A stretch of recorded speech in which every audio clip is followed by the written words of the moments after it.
Hi friends, मैं हूं Maan. Welcome to movie show. We करते हैं आपस में पॉजिटिव सा नमस्कार। ये बोल के मुझे थोड़ा सा खेद हो रहा है भाई साहब की ना, र्यूमर मिल मैं रोज नहीं ला पा रहा हूँ। 2-4 दिन में जरूर आ जाता है, बट कोशिश ये रहती है कि सिग्निफिकेंट न्यूज एटलीस्ट 10 इकट्ठी हो जाए ना, तब बात करने में मजा आता है थोड़ा सा। एक ही बात को अगर रबड़ की तरह खींचते रहो ना, तो एक ही बात पहले 5-5 मिनट की हो जाएगी, फिर आप भी बोलोगे कि यार टाइम पास करके चले गए। तो मेरा कोशिश ये होती है कि अच्छे तरीके से आ जाए, चाहे एक आधे दिन बासी न्यूज हो, लेकिन उसके अंदर फ्रेशनेस आ जाती है मेरे पर्सपेक्टिव से। जो मुझे लगता है कि बहुत से जो ओपिनियंस नहीं देते हैं, सिर्फ स्टेटमेंट में लेके चले जाते हैं, तो वो शायद यही बोलूंगा कि गुर्दा होना चाहिए कि भाई चाहे सही है चाहे गलत है, आवाज तो उठानी चाहिए ना भाई। ठीक है। तो मूवी शूवी के रूमर मिलके 126 एपिसोड में आपका हार्दिक स्वागत है। और हम आज बात करने वाले हैं बॉबी देओल की। हमने देखा कि उनका करियर कैसे ऐसे गया, फिर इतना नीचे चला गया कि डीजे बॉबी बन गए, फिर लॉर्ड बॉबी बन गए, और काफी रिस्पेक्टेड तरीके के अब आर्टिस्ट हो गए। कम से कम लोग ये बोलने लगे हैं कि यार इनको एक्टिंग तो बहुत ही ज्यादा जबरदस्त आती है, क्योंकि बहुत मेरे ख्याल से इनके ब्रदर के लिए भी ऐसा ही हुआ है कि मतलब एक आइकॉनिक तरीके का कमबैक हुआ है इन दोनों के लिए। लेकिन मुझे ऐसा लगता है कि बॉबी देओल साहब जो है ना, अपने करियर को सीरियसली नहीं ले रहे हैं यार। आप ऑफ लेटली उनकी 3-4 पिक्चरें देख लीजिए आफ्टर एनिमल, वो बहुत ही टुच्चे रोल ले रहे हैं। इवन एनिमल के अंदर भी उनका बहुत छोटा सा रोल था, वहां क्रिटिसिज्म नहीं है, क्योंकि वहां पर एक सिग्निफिकेंट रोल प्ले करने को मिला, और उन्होंने प्ले भी बहुत क्या किया, मतलब उसके बारे में तो जितनी तारीफ करी जाए उतनी कम है। लेकिन हरिहरा वीरू मल्लू जैसी कोई मूवी आती है जिसके अंदर पवन कल्याण जैसे एक्टर हैं, ठीक है अच्छे एक्टर हैं, लेकिन बॉबी देओल के सामने तो मैं उनको बोलूंगा कि 10x का डिफरेंस है, चाहे वो पर्सनालिटी टाइप हो, चाहे फिर वो आवाज हो, चाहे फिर वो एक्टिंग हो। और उसके सामने आप एक गंदा सा छोटा सा फिगर नीचे लेके एक विलन से बने हुए हो। अ, एक तो मेकर्स के ऊपर भी होता है कि आप विलन को भी कितनी रिस्पेक्ट दे रहे हो। आप राजा मौली की अगर कोई फोटो देखते हो या फिर वॉर 2 देखते हो, दोनों ने काम अच्छा किया है कि विलन को भी उतना ही बड़ा दिखाते हैं जितना हीरो है। तो बाहुबली में दोनों राणा दुर्गावती और आपका प्रभास आमने सामने है, एकदम इक्वल वेटेज है। और ऐसे ही जब आप वॉर देखते हैं तो उतना ही बड़ा ऋतिक रोशन है जितना बड़ा जूनियर एनटीआर है। मतलब हाइट की बात नहीं कर रहा हूं मैं, लेकिन ये रिस्पेक्ट की बात होती है। लेकिन यहां पर क्या है कि मैं महान हूं और मैं ही सबसे बड़ा इंसान हूं, और पिक्चर में भी मेरी फोटो लगा दो। और वो बड़ी अजीब सी टोपी पहना के ऐसा लग रहा है कि एक जबरदस्त तरीके का कैरेक्टर, जो कि हाइट में भी उससे ज्यादा है, एक पिद्दू सा, पता नहीं कोई ऐसा लग रहा है कि कोई भाला लेके पीछे कोई सिपाही खड़ा होगा, इतना गंदा फोटो हुआ है। तो थर्ड क्लास तरीके का मुझे ये पोस्टर लगा है। पोस्टर में बातें भी बड़ी करी हुई हैं, धर्म भी बचा रहे हैं, पार्ट 1 भी कर रहे हैं, हम पार्ट 2 भी कर रहे हैं, मैं भी आ रहा हूँ तो भी आ जा, मिलके कुछ करते हैं। तो और फिर डिले हो रही है, ये 24 जुलाई को आ रही है। तो ना तो इसको लेके कोई एक्साइटमेंट है, यहाँ पर भी बस कुछ ओवर द टॉप ये दिखा देंगे जैसा कुछ होता है। कोई भी ज्यादा कुछ एक्सपेक्ट किया नहीं जा सकता। वकील साहब को लेके एक पिक्चर आई थी इनकी, उसके अलावा इन्होंने कोई ढंग की पिक्चर आज तक जीवन में करी नहीं है वैसे, पवन कल्याण साहब ने। लेकिन बातें जब कई बार ये पॉलिटिकल करते हैं, आधी ठीक करते हैं आधी गलत करते हैं, मेरा पर्सनल ओपिनियन है। कभी कभी बहुत अच्छी बातें कभी कभी कर जाते हैं। लेकिन पोस्टर थर्ड क्लास है, सॉरी। सेकंड नंबर पे बात करते हैं हम सन ऑफ सरदार 2 की। इसका भी पोस्टर आया है। ये पोस्टर ना, मतलब टॉम एंड जेरी जैसा पोस्टर है। इनको पहले ही बोल दिया कि यार देखो, पिक्चर में बनाऊंगा, दिमाग अगर लेके आए ना, मतलब तो फिर मैं कट्टी हो जाऊंगा टाइप्स। मतलब पहले मैं बाइक पे पैर रख के आता था, अब मैं टैंक पे पैर रख के आऊंगा, और ये मैं कुछ टैंक जैसी बड़ी वाहियात ही हरकतें करने वाला हूँ। और ये जो वाहियात हरकतें करने वाली जो कॉमेडी थी ना, ये बहुत चलती थी पहले, और ये चलनी बंद हो गई क्योंकि हम किसी और ही रास्ते निकल गए, जैसे कि वो साउथ बॉम्बे वाला जो टॉपिक चलता रहता है। हालांकि उसकी भी एक अलग ऑडियंस है, लेकिन छोड़ो उस बात को। लेकिन यहाँ पर जो पोस्टर है वो ठीक है मेरे ख्याल से। I would not call it great. एक थोड़ा नॉस्टैल्जिक जो होता है ना, उस पर ज्यादा खेला गया है। और 25 जुलाई को पिक्चर रिलीज भी होगी, और इसके साथ जो परम सुंदरी है वो डिले कर दी गई है, और प्यार मोहब्बत से डिले करी गई है, बोल के करी गई। ऐसा नहीं है कि मेरा प्रोडक्शन का वर्क रुक गया था, मेरा वीएफएक्स रुक गया था, इसलिए नहीं हुई। कि भाई हमें लगता है कि हमारी पिक्चर को भी पूरा एक वीक मिलना चाहिए, हम किसी से क्लैश नहीं करना चाहते, हमारी पिक्चर के अंदर भी पोटेंशियल है, तो वो क्लैश करना ही नहीं चाहते। Ajay Devgn obviously senior star है, इस तरीके की रिस्पेक्ट देनी चाहिए। इसके साथ जो क्लैश होगा वो एक हॉलीवुड पिक्चर का होगा एक्चुअली में, फैंटास्टिक 4। वैसे भी एमसीयू के या डीसीयू के कोई हालात ऐसे दोनों ही के ठीक ठाक तो चल नहीं रहे हैं। ठीक है, ये आ भी जाएंगे तो कुछ खास फर्क पड़ेगा नहीं, या मुझे लगता है। इससे पहले हालांकि 11th को एक बहुत बड़ा धमाका होने वाला है, जिसके अंदर सुपरमैन दिखाने वाले हैं चड्डी पहना के। उसको लेके मेरा स्ट्रॉन्ग एक व्यू पॉइंट है कि क्यों ये जो पर्सोना है एकदम गलत तरीके से लिखा गया है, ठीक है। वो अगर आपको फॉलो करना है तो मूवी शो भी इंटरनेशनल पे मेरा सारा कुछ तामझाम आएगा, वहां पर जो न्यूज़ अपडेट्स इंटरनेशनल मूवीज को लेके भी अब शुरू धीरे धीरे हो गई हैं, फॉलो करोगे आपको मजा आना शुरू हो जाएगा। ग्रेजुएट करो वहां पर भी, क्योंकि बहुत से लोग यहाँ पर ऐसे हैं जो इंटरनेशनल कंटेंट को कंज्यूम करते हैं, ठीक है। तो सन ऑफ सरदार 2 के लिए अजय देवगन के जो फैंस हैं उनके लिए तो अच्छा है, क्योंकि क्लीन स्लेट है, अच्छे तरीके से इसको रिलीज मिल जाएगा। हॉलीवुड का अपना ही ऑडियंस होता है ज्यादातर, और हिंदी पिक्चरों का अलग होता है। एक धुरंधर नाम की भी मूवी आ रही है जो मुझे लगता है कि बहुत हद तक एक इमेज क्लीनिंग का काम करेगी। आपने दो चीजों का शिफ्ट देखा होगा, और ऐसे छोटे छोटे शिफ्ट नोटिस अगर करो तो आपको ना अप्रिशिएट करना चाहिए। यूजली जो करते नहीं है फिर वही बात हो जाती है, रोड़े बड़ो जैसे तो आग में घी डालने का काम करते हैं। जब से ये मजाक बनना शुरू हुआ है कि भाई आप ये गोविंदा जैसे कपड़े पहन के क्यों आ जाते हो, ऑफ लेटली थोड़े से कपड़ों के अंदर और जिस तरीके का बिहेवियर है उसमें इंप्रूवमेंट आई है रणवीर सिंह की। Is taking his career seriously, और दुलंदर एक ऐसी मूवी हो सकती है जो उनका पूरा करियर रीशेप कर सकती है। और ये जो स्पाई थ्रिलर है, इसका जो जॉनर है, ये एक मजेदार जॉनर है, और ये आज के टाइम के हिसाब से ये जो थ्रिलर जॉनर है ना, ये लोगों को बहुत पसंद आता है। इसके अंदर संजय दत्त भी हैं, अक्षय खन्ना भी हैं, बहुत बेहतरीन आर्टिस्ट हैं, अर्जुन रामपाल भी हैं। अर्जुन रामपाल की जो एक्टिंग अगर आपको देखनी है तो बहुत शानदार थी। ये जो राणा दुर्गावती की अभी राणा नायडू सीजन 2 आया है, बहुत शानदार थी। आर माधवन भी है।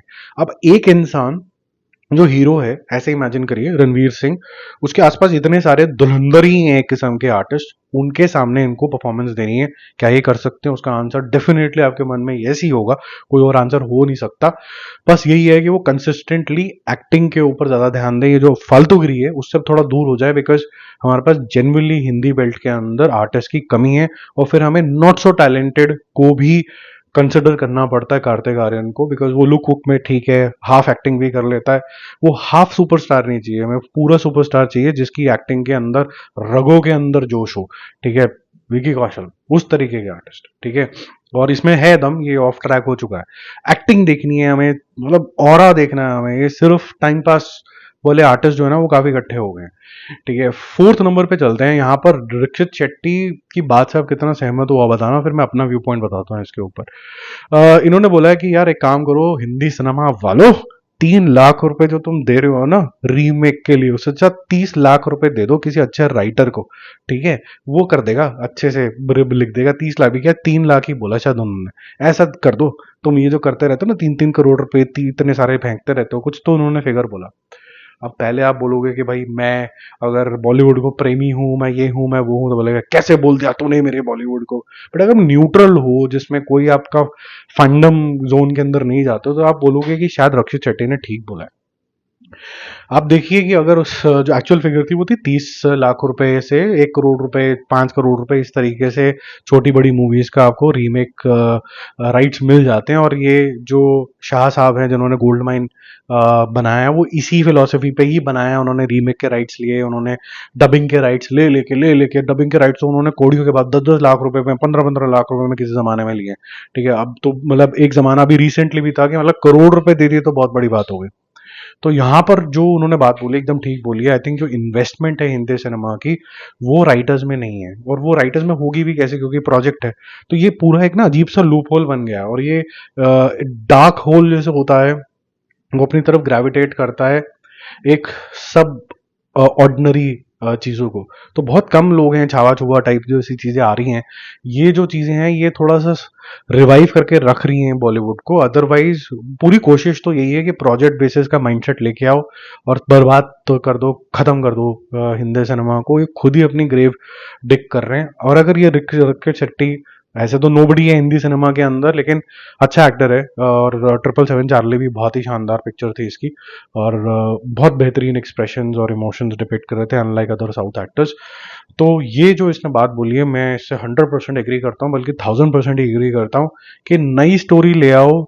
नहीं चलेगी कोई बात नहीं, बजट कम कर लो, ओटीटी से बड़ी डील ले लो, जो भी करना है करो, लेकिन अभी फ्रेश स्टोरी लेके आओ। तो सलमान खान भी फ्रेश स्टोरी लेके आ रहे हैं कि भाई मैं गलवाल वैली के ऊपर जो कन्फ्लिक्ट हुआ था उसके ऊपर बनाऊंगा, और उनकी एक किसी ने स्टेटमेंट डाल दी कि भाई उनको लीन बॉडी चाहिए और 6 पैक होंगे। तो मैंने भी बोला कि ऐसे हैरानगी के अंदर इनोसेंट तरीके का क्वेश्चन मेरे दिमाग में आया कि जुलाई से शूट शुरू हो रही है, और अभी ऑफ लेटली हमने जितने भी सितारे जमीन का प्रीमियर अभी देखा, अभी तो गया वो 2 दिन पहले, तो वहां पर तो भाई जो है वो फिट लग रहे हैं, चीक बोन दिखनी शुरू हो गई है, लेकिन ये दिखनी शुरू हुई है। सिक्स पैक जुलाई में कैसे आ जाएंगे, 1 महीना बचा है सिर्फ। तो ये थोड़ा इम्पॉसिबल जैसा टास्क है। मसल मेमोरी और ये सब ज्ञान जो देंगे लोग, उससे थोड़ा सा दूर रहना। बॉडी बिल्डिंग सबको पता होती है कि क्या होता है, और सबने पसीना बहाया होता है किसी ना किसी एज ग्रुप के अंदर। लेकिन ये जो है ना, ये इम्पॉसिबल टास्क है, ठीक है। ये सिरिंज मार के भी मतलब समझ लीजिए कि वो राम कपूर भी नहीं अचीव कर पाया, उसको भी 1.5 साल लग गया। तो मेरा फियर यही है कि कहीं ये दोबारा से कोई वीएफएक्स का इस्तेमाल करके सिक्स पैक्स ना दिखा दें। भाई को original he form and shape में देखना चाहते हैं, एकदम ऑर्गेनिक तरीके का, मतलब जैसे कहते हैं ना मुर्गा, वैसे। भाई तुम ट्रेंड सेटर हो, ट्रेंड सेटर ही जाओगे ऊपर। क्योंकि अगर आज भी आप एजड सिल्वेस्टर स्टेलोन को देखते हो, तो कुछ चाहे बॉडी लटक रही है क्योंकि वो एज है, लेकिन रिस्पेक्टफुली अभी भी भाई के दो ऊपर के 3 डब्बी तो बिस्किट तो दिख ही जाते हैं। तो यही एक्सपेक्ट करा जा सकता है एक सलमान खान से, एक सनी देओल से, जो जो मतलब संजय दत्त से। ये सब हम चाहते हैं यार, ये वैसे ही फिट हमें दिखते रहे।